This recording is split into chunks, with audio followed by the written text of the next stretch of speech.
నమస్తే welcome to our channel. నిన్న ఆప్త సభలు జరిగాయి, దాని గురించి మాట్లాడదాం. చిరంజీవి గారు ప్రత్యేక అతిథిగా వచ్చారు. సో చిరంజీవి గారు మాట్లాడిన స్పీచ్ గురించి మాట్లాడదాం. ప్రస్తుతం మనతో పాటు సీనియర్ జర్నలిస్ట్ కిరణ్ పోల్దాస్ గారు. హలో సార్, నమస్తే. నమస్తే అండి. సార్, సో చిరంజీవి గారు నిన్న సభకి అటెండ్ అయ్యారు, దాని గురించి మాట్లాడాలనుకుంటాను. చిరంజీవి గారు అంటే తను జీవితంలో ఎలా ఎదిగాడు, ఎదిగేటప్పుడు ఎలా ఉండాలి, ఎదిగాక ఎలా ఒదిగి ఉండాలి,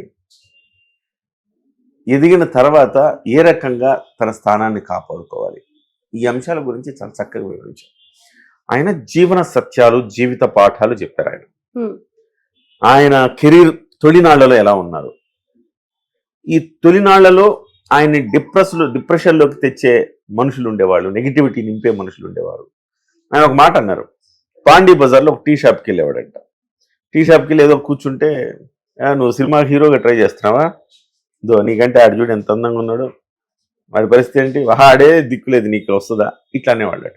ఒక ప్రాంతం మనుషుల్ని ఒక కలరుకో వాళ్ళ అందానికో మనం సూచికగా భావించడం అనేది తప్పు.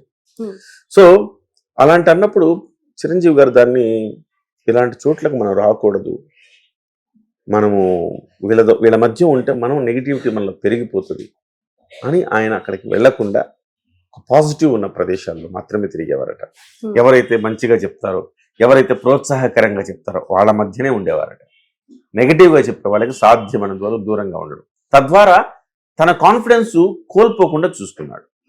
సో ఎదిగేటప్పుడు ఎంత ఒదిగి ఉండేవాడో, నిర్మాతలతో ఎలా ఉండేవాడో, ఒక సినిమా హిట్ కాగానే నేను తోపు అని బిహేవ్ చేయలేదు అని అనుకువగా ప్రతి అవకాశాన్ని అందిపుచ్చుకునేలాగా ఏ రకంగా ఆయన పైకి ఎదిగాడు అనేది చాలా చక్కగా చెప్పాడు.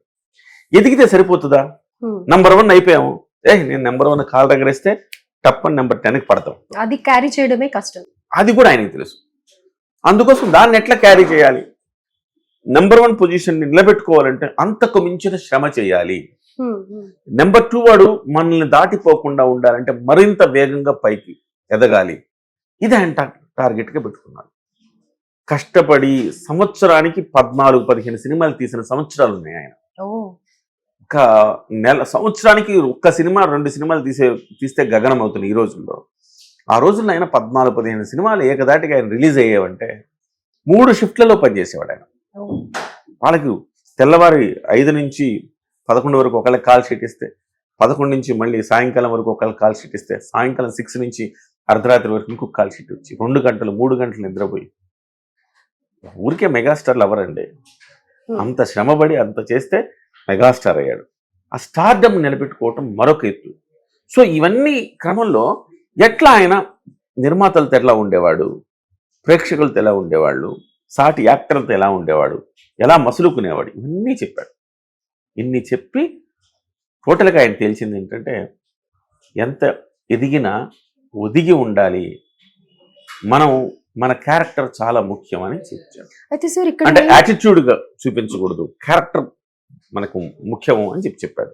సార్, నాకు ఇక్కడ కొన్ని క్వశ్చన్స్ ఉన్నాయి సార్. అంటే మీరు ఇప్పటి వరకు పాజిటివ్ గా చెప్పారు కదా, సినిమా ఇండస్ట్రీలో చిరంజీవి గారు తొక్కేస్తారు అని, మెగా కాంపౌండ్ నుంచే హీరోలు రావాలి అని కానీ, లేకపోతే ఇంతకు ముందు గతంలో చూసుకున్నా కానీ 90s లో 80s వాళ్ళ సుమన్ గారి ఇన్సిడెంట్ కూడా చిరంజీవి గారే ఇరికిచ్చారని, ఇలాంటివి ఎన్నో చిరంజీవి గారి మీద వచ్చాయి కదా. మరి అవన్నీ ఎందుకు అంత నెగటివిటీ ఫేస్ చేయాల్సి వచ్చిందంటే? ఇప్పుడు మనకు ఒకళ్ళ మీద ద్వేషం ఉందనుకోండి, ఏముంది, మనకేం ఖర్చు ఏమన్నా ఉందా అండి?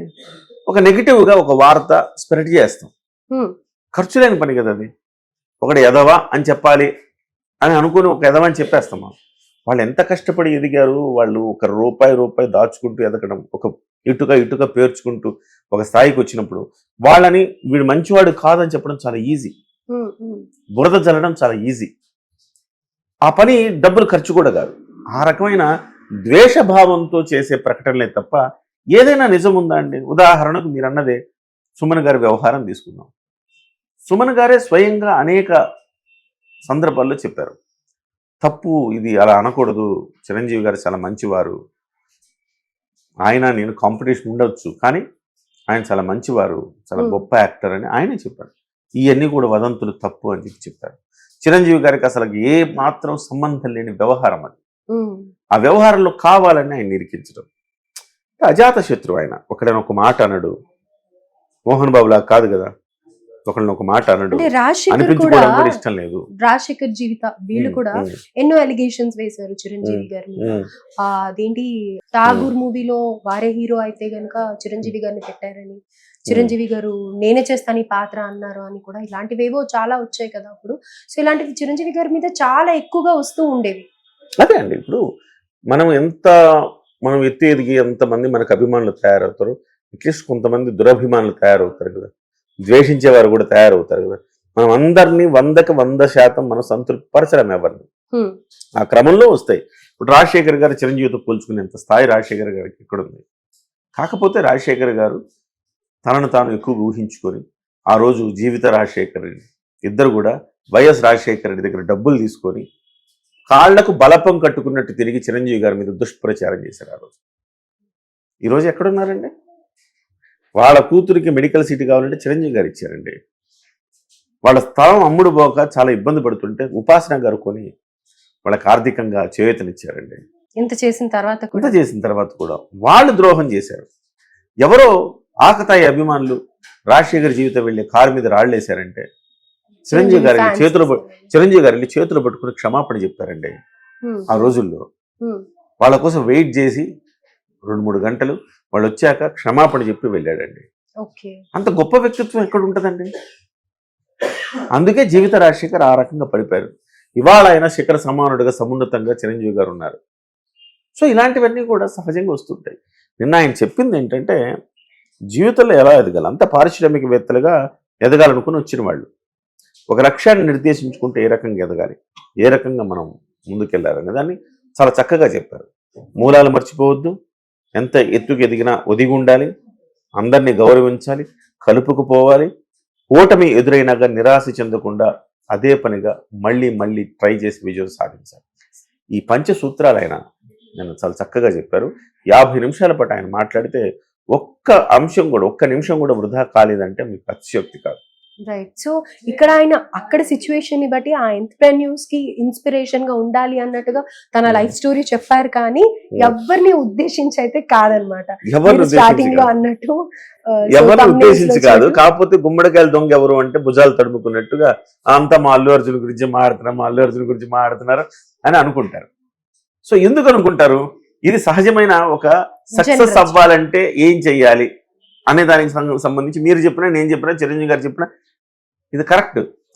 కానీ ఇది అల్లు అర్జున్ గారు తనకు అన్వయించుకొని, లేకపోతే అల్లు అర్జున్ గారు అభిమానులు వాళ్ళకి అన్వయించుకొని అంతా మావాడి గురించే మాట్లాడారు. చిరంజీవి గారు మళ్ళీ మొన్న తమ్ముడు కౌంటర్ ఇచ్చాడు, వాళ్ళ అన్నయ్య కౌంటర్ ఇచ్చాడని మాట్లాడుకున్నారు అనుకోండి, ఏం చేస్తాం, అది వాళ్ళ బుర్ర అంతే, అంతకు మించి ఎదగలేదు. దీనికి మంచి హెడ్డింగ్స్ పెట్టేసారు. వాళ్ళు రాసేందుకు నిజంగా గ్రేట్ అని చెప్పాలి.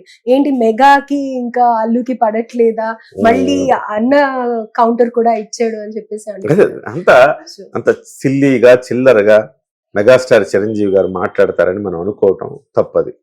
సో ఆయన సహజంగా అందరిని ఉద్దేశించి అందరి జీవితాలకి అన్వయించుకునే ఒక సూత్రాలని చెప్పారు.